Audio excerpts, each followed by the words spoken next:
You know, when you finish a conversation and you think to yourself, I'm glad we had that discussion, but man, I wish I had said this. Or, well, that was a great opportunity for me to really say how I feel, and I blew it.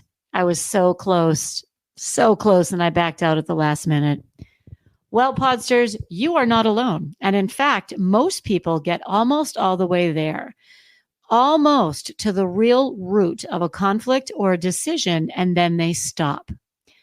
This is what my special guest today calls the last 8%. This last 8% of a conversation, of a conflict, of decision-making, of a discussion is how you build your brand. It is how you are remembered, and it is how you show up authentically every time. I could not be more excited to introduce my special guest today, my friend and colleague, Bill Benjamin.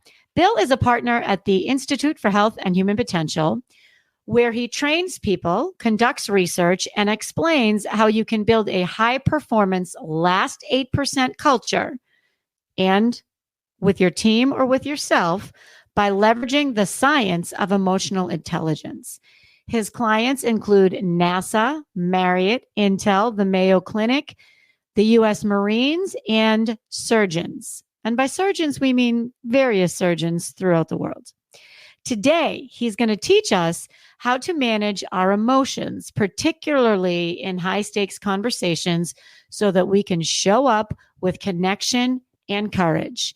And by the way, he has a degree in mathematics and computer science, along with 30 years of business experience, and he has 2 daughters, so the man knows what he's talking about. Without further ado, please join me in welcoming Bill Benjamin. Are you ready to speak up, stand out, and get your seat at the table? If so, you're in the right place. Welcome to Unmute Yourself, the podcast where you'll get real-life anecdotes and actionable tools for you to step into your strengths, debunk imposter syndrome, truly know your worth, and show up like you own the room every time. I'm your host, Nancy Medoff, who did the thing and followed my passion for empowering women like you to unleash that inner spark and become who you know you are meant to be. I'm a diehard foodie with a raging Skittles habit who will not stop until women everywhere unmute themselves and truly thrive at work, at home, or wherever you may be. Let's do this. Hey, Podsters. Thanksgiving is right around the corner, and it's meant to be a time for gratitude, joy, and harmony, which we all know is not always possible with family time, or is it? In addition to all the tools and tactics you will learn today with my special guest, I am bringing back Barb Nangle, the Boundary Boss, and we are hosting 2 one-hour Boundary Bootcamps right in time for Thanksgiving. 2 sessions, 1 hour each, November 15th. Link is in the show notes, and I hope to see you there. Now let's get to the program. And we're back. Hello, Podsters. We are here. I am, oh my God, couldn't even be more excited for my special guest, the first dude on Unmute Yourself, the podcast. My guest today is Bill Benjamin. Bill is a partner at the Institute for Health and Human Potential. He has degrees in mathematics and computer science, which you might as well say Bill is like on the so out of my sphere. He has 30 years of business experience. Bill explains how you can build a high performance last 8% culture by leveraging the science of emotional intelligence. I cannot wait to get into this. His clients include NASA, Marriott, Intel, the Mayo Clinic, and the U.S. Marine and surgeons. Like surgeons in general, or is there like a surgeon, U.S. Marine surgeons? No, actual surgeons that work at hospitals. Surgeons. Okay, great. So I welcome Bill Benjamin. Welcome, Bill. So excited to have you here. How are you? Thanks. I'm honored to be the first dude on this podcast. First dude. I think we should tell people how we met. I'll start. Ready? Mm-hmm. Sure for it. So we met, how many years ago do you think it was? 6, 7, or 8 years ago, maybe? It was a little more. It might have even been 9 or 10 years. 10 years ago. So I was working for Marriott, and I hired Bill and his partner to be the keynote at a big client event we did. And I really loved what he had to say. And I adored him, obviously. And we kept in touch. And I think that's great because, like you said, 10 years later, and I think what's important here is you meet a lot of people that you like in your life or that you connect with or you think have great ideas, and then they come in and out, and that's great. I think one of the reasons why we kept in touch, Bill, is because we made a concerted effort to keep in touch. Mm-hmm. Right? Absolutely. Yeah. And by the way, not only did you bring me in to speak at that event at Marriott, but I went on to speak probably 10 or 15 times for various Marriott groups. Some were yours, some were Doreen's, some were, so that turned out to be a great partnership. So thank you for that.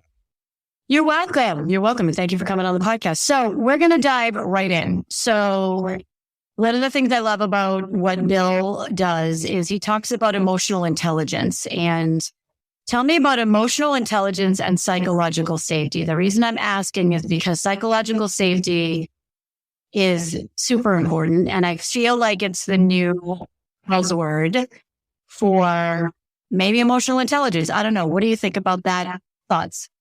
Oh, it's critical. There's really good research that shows that someone's ability to perform, to speak up, to unmute themselves is really two things.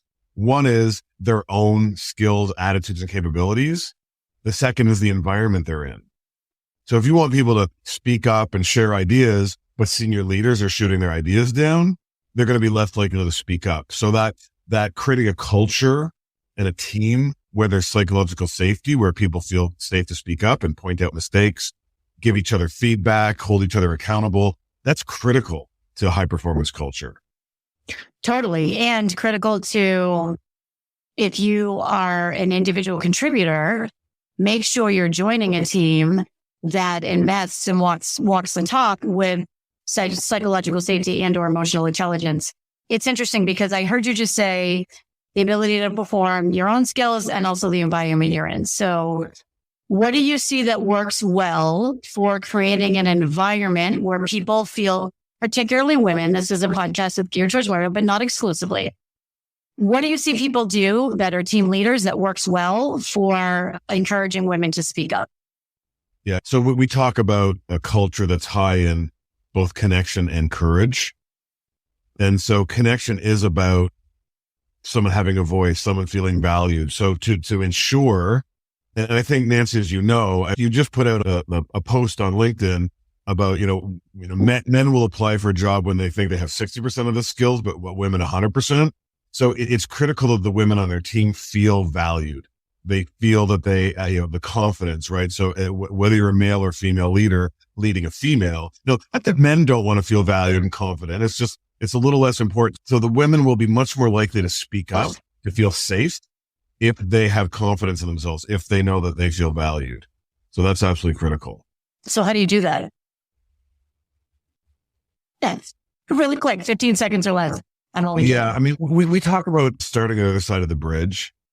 So if I'm in a conversation and I'm thinking about what I think is right, what my issues and challenges are, then that person isn't necessarily going to feel like, oh, I'm really hearing them. I'm really listening to them. They really value me. Whereas if I can kind of metaphorically get off my side of the bridge and walk over to their side of the bridge and think about what's going on with them, validate, not agree. People always get this idea confused with having to agree or giving in. It's not agreeing or giving in. That's sympathy. We're talking about empathy. So sympathy is where you go over to the side of the bridge, hear what's going on for the person, and then have to give in or not say no. But empathy is where they feel heard, they feel validated, they feel understood, they feel like they matter. Now you can still come back to your side of the bridge and say no to the person, hold them accountable, do whatever needs to be done around the courage focus of this. But how do you ensure someone feels is you listen and validate who they are. We like to say all emotions are okay, all behaviors are not. So validating people's emotions is what makes them really feel safe. I'm taking notes because sometimes Bill will drop a nugget and I will use it in my personal life. So all emotions are okay, all behaviors are not. That comes from John Gottman's work. They do a lot of work on marriages and raising more intelligent children. Perfect. So yeah, I mean, by the way, it's massively powerful with children. Like validate their emotions. It's okay that you're frustrated. It's okay that it's not okay that you're throwing things. It's not okay that you hit your sister. It's not okay. So it's validating the emotion and then addressing the behavior. And by the way, employees are just kids with longer legs. So it's the same idea, right?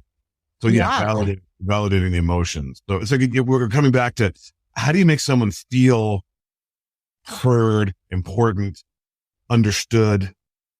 You do it by really getting to their side of the bridge, and then the other, and validating emotion, but then also like getting their ideas and input.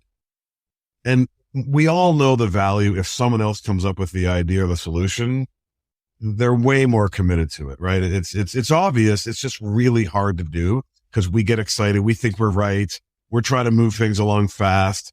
I don't want to take time. Just tell them what to do. This is how I used to lead, right? I mean, don't you just run around telling everyone what to do? I thought that was leadership. That's not what really makes people feel safe and valued. Well, that's, I'm glad you brought that up, because that brought me, as you were talking, what I was thinking was, what if you don't want to go to their side of the bridge? So two questions. What if you don't want to go to their side of the bridge, even if you know you can come back? And what if you don't think their emotion is valid? Well, but that's it. But it's not so much valid. It's okay. Like, a person is allowed to have their emotions. Now, when you're giving a friend feedback, you shouldn't feel that way.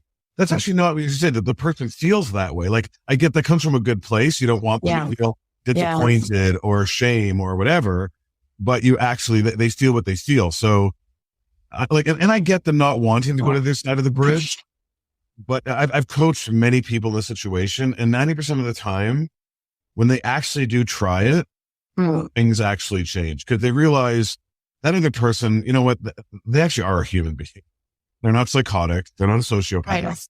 Right. They actually have feelings and emotions, and they've been hurt. And so it actually really helps to get to there. Again, it's not about being wrong. It's not about giving in. It's not about them being right. It's just about understanding their point of view, connecting with that, and then coming back. Again, it's the connection and the courage. Because too often, especially women, and this is from the research, are very good at empathy, very good at the connecting, right? So they sense, right? I mean, women have just more naturally developed empathy, right? We have mirror neurons.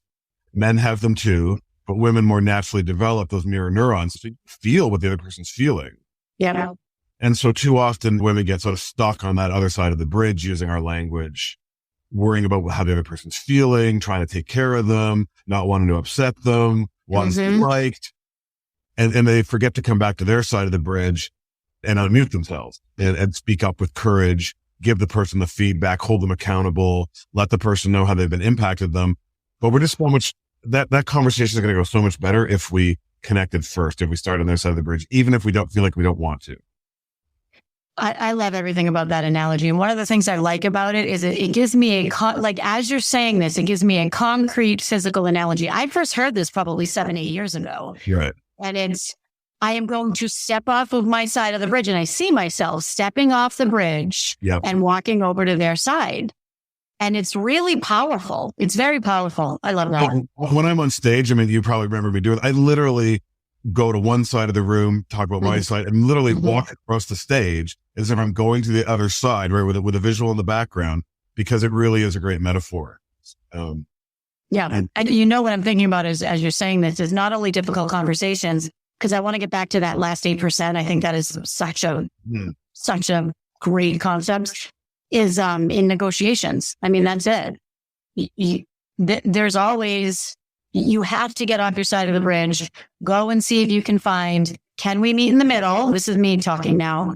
Can you come over here and I can come over here and we can meet in the middle? Can I go over to your side of the bridge? Because not only am I now with you, sitting with you, listening to you, empathizing, I'm also sitting where you're sitting and seeing what you're seeing. And perhaps there's something you're seeing that I'm not.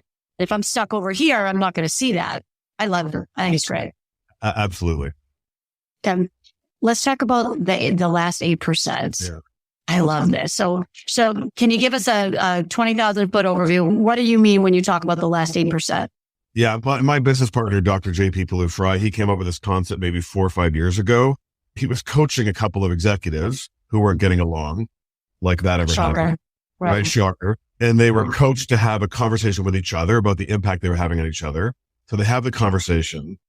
They come back from the conversation. The coach says, how did it go? And they're like, oh, it went fine. Well, the coach knows. So the coach pushes a little bit and says, yeah, but did you really say the things we talked about? And both of them said, oh, you know what? I got 85, 90, 95% of the way there. The other guy started reacting. So I reacted because we know emotions are infectious. And I stepped back a little bit. I didn't really step in and unmute myself. I didn't really say that last 5 or 10%, the part that really needed to be said.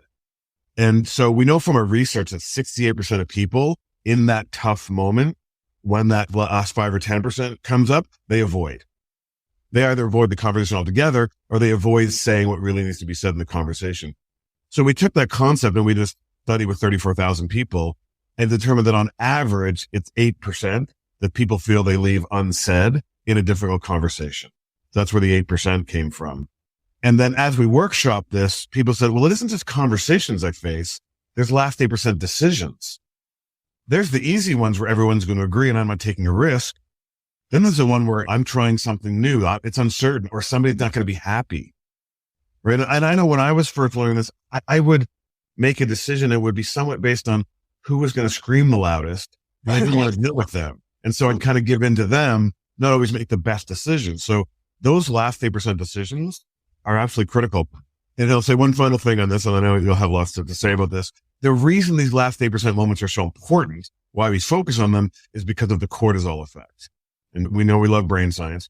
The cortisol effect is that when there's tension, when there's pressure, when there's conflict, cortisol is released into our brain. It does a number of things. But one of the things it does is it causes memories to sear in. So people will remember how we show up in a last 8% moment. They don't remember what we were doing in the 92% of moments when everyone was getting along and the deadlines were being met. They remember that tough moment when there was tension. Mm-hmm. So those moments matter more to our reputation. They matter more to our culture. Cultures are built in those last 8% moments. Reputations are built in those last 8%. Unmuting yourself is a last 8% moment for most people, right? To speak up to a senior person, to challenge somebody in a meeting. I mean, there's so many saying no. I mean, there's so many things that are last 8% moments for people, both conversations and decisions. For sure. So why do you think people stop short? I do it myself, and I didn't realize I did it myself until you and Dr. Paul and Brian, I call him JP, until you and JP started really talking about this. Why do you think people get to a certain amount? Or let me rephrase. Do you think they get almost all the way there and then they're like, you know what, I got most of what I wanted. I don't want to deal with this conflict. Or do you think they simply don't want to deal with the conflict? It's all about emotion. And so it could be any number of emotions that come up. It could be, oh, the other person's starting to get upset. I don't want to hurt them. It could be, wow, the other person's starting to attack back. Now my emotional system is triggering and my default is to avoid, right? Because it's that those are our fight or flight responses in last 8% moments.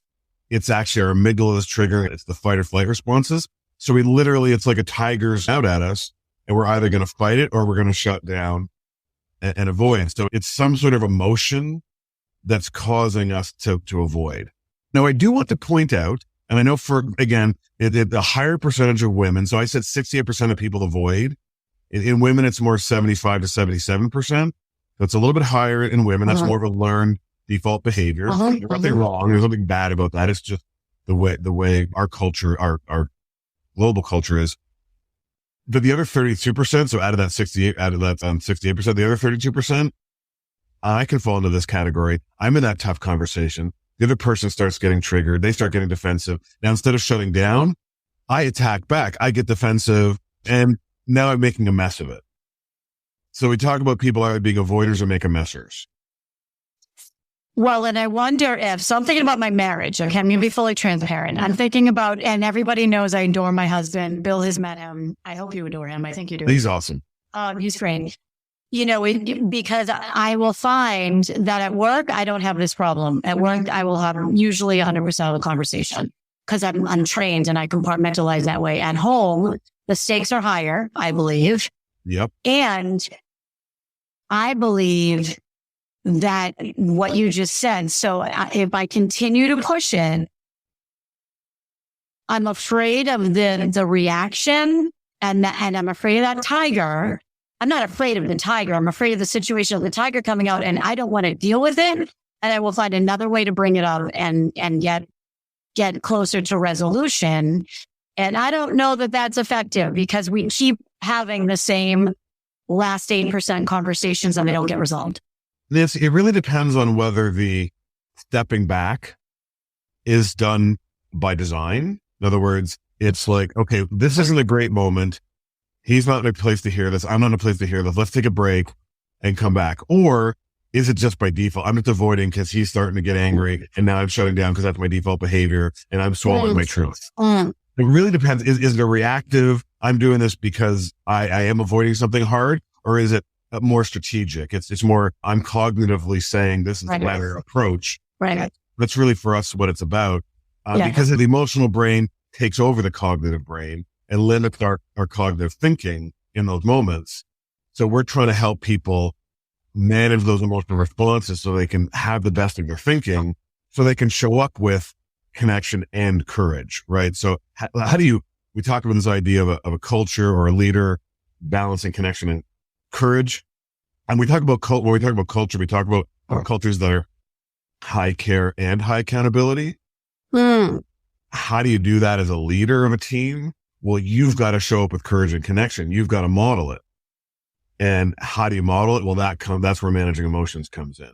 And by the way, you've got to model it in the last 8% moments, because that's what establishes the culture and your reputation. And that's the hardest time to do it. So that's why this is not easy to do. I love this so much. So high care and high accountability. So how do you try to regulate your emotions as you're going into that last 8%? Like, you're going to get to the 92 and then, okay, I know that the last 8% is going to be hard. How do you do that? Yeah. I mean, it starts with self-awareness. So it starts with being able to notice when you are starting to trigger, when your emotions, and we'll feel that first in our body. It's our early warning system. And everybody feels it in different places. My chest will get tight. My hands will actually shake a little bit. By the way, I've had surgeons say to me, that's one of their default responses. Wow. If you're a surgeon, you need to do something about that. Where in your body? Nancy, where do you feel it in your body when you start to get triggered? I think I feel it. My heart starts to go fast and I get a little flush. Like it just happened this morning. Yeah. I was triggered by something and I could feel it. It was that adrenaline rush. And I'll tell you, a lot of because of, I listened to you, I read your books, all the things. Most of the time these days, I will take a step back and say, this is not a good time to have this conversation. Most of the time. Yeah. And the times when I don't, it's full disclosure. I know it's about to happen and I don't care. Right. And that's not great, but that just is. Yeah. No. I mean, we all have this meta self that we can kind of watch ourselves, right? Here I go. I'm going to get triggered. I'm going to lash out. Here I go. Yeah, fine. They deserve this, right? That's exactly. I'm like, I don't care. No, I'm not sorry because like, woo, that's tough. So your body early warning system. By the way, you mentioned getting flushed. I had a woman that I coached who would get red in the neck area whenever she was in a meeting with a difficult person. So you can imagine what her clothing strategy was for those meetings. So what'd you do? Red clothes or light clothes? Turtlenecks and scarves, right? So you wouldn't see those. What a great, yeah. So that's so interesting to me because I know you just said physical response. I never really thought about that. Like I'm aware of it in myself. I never really thought of that. People do get flushed when they get angry. They do shake when they get angry or activated. That's interesting. Because that's, to your point about psychological safety. It sounds obvious, but if you're talking to someone and you see this physical reaction, it's time to back off. Oh, absolutely. And by the way, the physical reaction can happen even when they're shutting down. Have you ever had somebody you're giving them bad news and they're just staring at you? They can't hear you. Yep. They can't hear you. That's when I do some of my best coaching and parenting. Is when the other person is triggered, they can't hear me. So absolutely. I mean, not only will you feel it in your body yourself, you will sense it. You probably know there's micro expressions that our subconscious mind reads. There's so many involuntary muscles just in our face that happen when we get triggered. So yes, we know when someone else is triggered. And if we're not managing ourselves, because emotions are infectious, What's the trigger, right? Yeah. The body's the early warning system.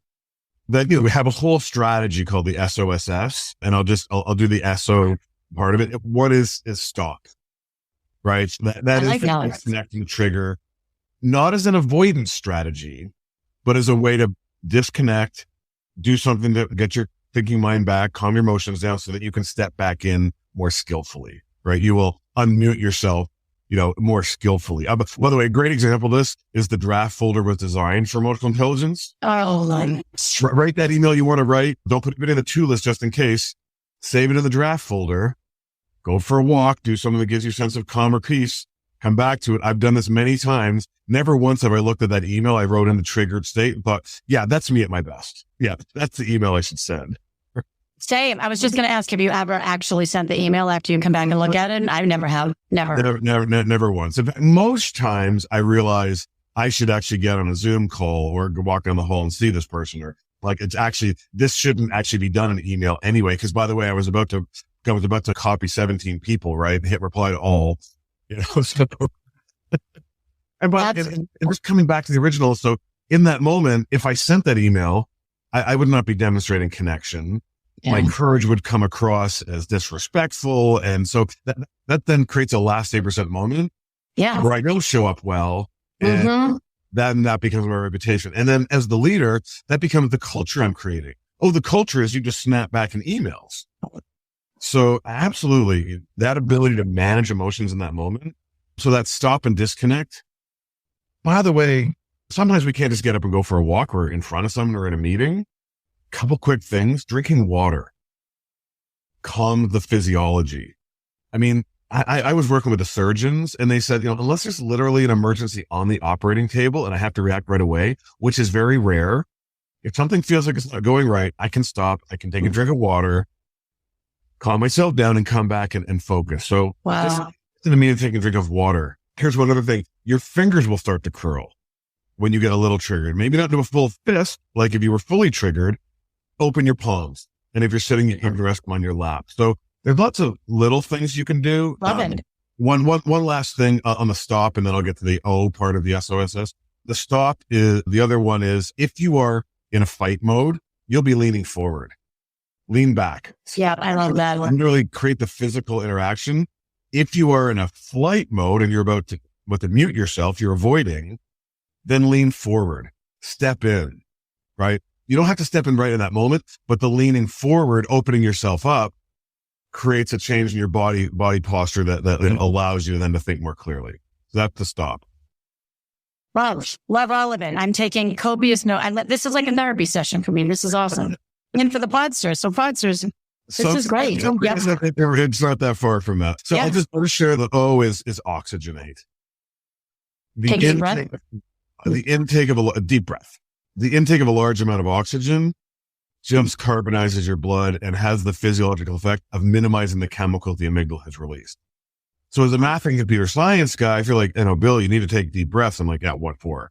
Now I understand this. Now I understand the chemistry, but screw in your deep breaths. Now I know the chemistry behind it.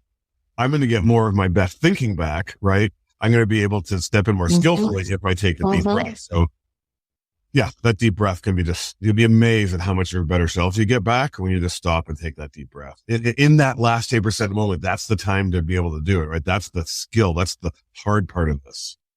Think about if you're sitting around a conference table, let's say, and let's say you're in sales, you're calling on a client, or you're in a meeting and it's getting contentious. Think about the power you take back. This is the O, the S and the O, right? You're going to stop and you're going to take a deep breath. Think about it. If you were to just say, let's say there's no water, I'm going to pause for a minute because I'd like to regroup. Yeah. Or I'm going to pause for just a second. And then you sit there and you take a couple of, which you probably wouldn't want to do, but I'm going to ask that we pause for a second so we can all catch our breath. Think about your command of that situation and that room and potentially the outcome. So you're not on your heels and on the defensive. You're saying, hang on a minute, let's all pause and then let's come back. I think that's incredibly powerful. Incredibly. And within that moment, and this is hard to do, you can actually do the validating that we talked about earlier. I know you're all passionate about this. I know you all really care. That's why this is getting heated. So you're literally validating the other person, right? So you're stopping and taking a moment. So let's just talk about, by the way, the other strategy sometimes in meetings is let's move on to agenda items 3 and 4. And we'll come back to 2. And then we get discussing something else. The brain starts engaging, the emotions calm down, and then you can go back to item 2, that was the contentious one. And you can't always do this, but sometimes you can, and that works. I love this. And you're going to keep us in suspense with the other 2 S's, right? We have to check out your work. I don't mind. No, I have for now. The second S is strength and appreciation and gratitude. Because if it's actually negative emotions that get us into trouble, it's positive emotions that come most quickly out of trouble. It's great. The brain can't experience fear and gratitude at the same time. Now, the black belt of emotional intelligence is, can you have gratitude or appreciation for that person that's triggering you? That's hard. The brown belt of EQ is can you have an appreciation anchor? So no matter where you are, no matter who's involved, you can think of that person, place, experience, and it gives you some sense of calm and peace. And again, you're not necessarily using this in a meeting, but this is sometimes more when you're sitting and you're ruminating, or you've been really impacted by something, or you're awake at night and you can't go back to sleep, or that's where those feelings of gratitude and appreciation can really calm the emotion down. And then the last part, the last S, is seek information. Seek to understand, right? Well, yes, but we start with, am I amplifying the negative? Because we take a little bit of information and we amplify the negative. If we're in the jungle and we know there's a tiger running around, wind rustling in the bushes, what do we assume the wind is?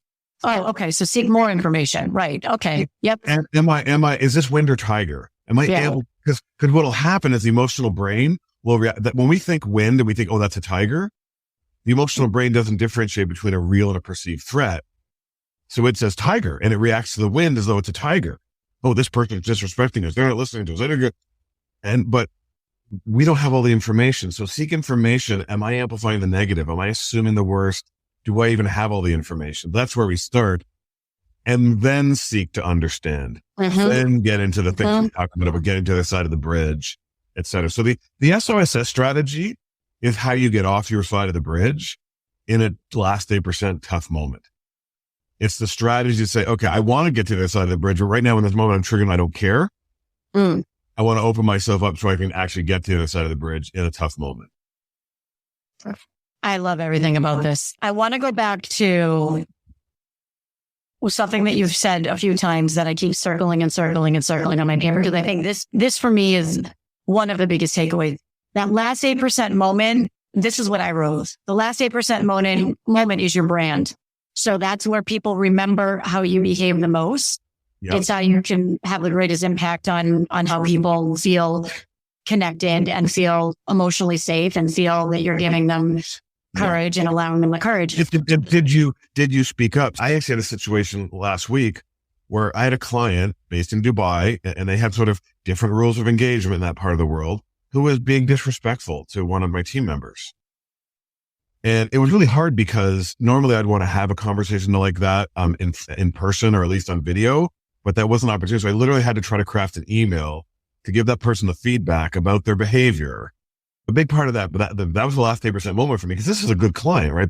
We're spending money with them, and by the way, the guy was great. He was like, oh my gosh, I'm so sorry. And he's completely changed his behavior. So like most of these last 8% conversations, when you do unmute yourself, if you do it skillfully, it has a real positive outcome. And so, yeah, absolutely. That's your brand, but it isn't just, did I not, it's also, right. Did I show up with courage? Did I make the tough decision? Did I say no to someone? Right. It's also the courage part of this. That's your brand. Absolutely. So for me, it's how can I reframe this last 8%? I love the word reframe. My Podsters, you all know this. It's, okay, this is an opportunity. So this is an opportunity to make someone feel heard. This is an opportunity to make up for something I might have done in the past. This is an opportunity to strengthen the relationship, strengthen the culture. That to me is the key. In that last 8%, that's opportunity. Yeah. So I had an experience where my daughter gave me some feedback that was difficult to hear in front of others. Oh dear. And my initial reaction was, sweetie, this is not the place to have that conversation. It was kind of shut her down. but I had enough time to think through, because she was talking and somebody else was think through, no, this is an opportunity for me to show her that I will listen to her, that she has a voice, that I won't react and get defensive. And I totally took it, and I acknowledged what she said. And I was so proud of myself. I actually had other people in the room that were like, wow, I cannot believe you handled that so well. Yeah. So yes, those last 8% moments are an opportunity to establish your reputation and show that other person, right, how you at your best. I love it. I love it. I love it. And every time I talk to you, I feel like I can be a better person. Is that a compliment? I hope that's a compliment. Is that a compliment? That's the best compliment you could give me. And I by really the way, do. the feeling is mutual. I mean, maybe that's why we stayed connected all these years, right? Because we make each other better. Yeah. I love it. I love it. I love it. So tell us what you have going on. We're going to put all of the links to your work, your resources, everything in the show notes. Tell me, like, if I wanted to, if I had 15 minutes or 30 minutes and I wanted to find out more about this last 8%, how would I do that? Yeah. At our website, ihhp.com, is a whole description of this last 8% culture work we do, the culture system. Included within that is our emotional intelligence training. At my page, if you go to speaking, at my page on the website, the Bill Benjamin page, if you scroll down, there's actually a number of short 4-minute videos of me talking about concepts like empathy, like emotional intelligence and getting triggered. There's one of me talking about the last 8%. So there's also, if you want some videos, so there's lots of great content on our website. And on my speaking page, there's some shorter content videos there. Love it. Yay. Thank you. Oh, Nancy, we could do this all day. Couldn't we just sit here and talk all day? But I don't think your listeners have 8 hours to listen to us talk. No, but we'll come back. I mean, I think we'll come back. I think so. This episode is going to air in a couple of weeks, so probably early November. Okay, great. Everybody wants to be a better person in January, right? Everybody has their New Year's resolution. So maybe we have you come back and talk about how to honor and how to really step into this. I want to be more courageous, and I want to create an environment for my team where they can have more connection and more courage. I'll bring you back. Oh, I would love to. And Nancy, I have 2 teenage daughters, as you know, who I'm trying to teach, and I'm trying to create an environment, in our family where they feel safe. So I so appreciate the work you're doing for women. I know there's men on here too, but I know it's really designed for women, and it's amazing work you're doing. And I'm just happy to be able to contribute to that. Thank you. We'll see you soon. So Podsters, all the links are in the show notes. We like to end our podcasts, Bill, with peace out. So we're going to peace out to the Podsters. And we'll be back. All right. Peace out. Peace out.